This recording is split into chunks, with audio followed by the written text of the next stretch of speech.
Maayong adlaw, magtinula taog baka. Simple lang ang atong ingredients: cabbage, carrots, and potatoes. And of course, our beef.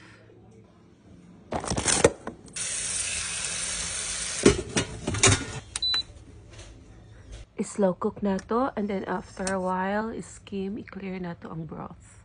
Kuha ng mga fats. O kanang lutaw-lutaw diha. Mix ang pod.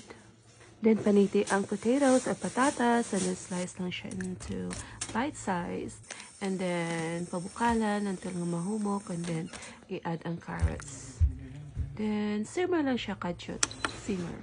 And then if mahumok na, dungagan tayo na to flavoring. I'm using a paste here, beef flavor siya.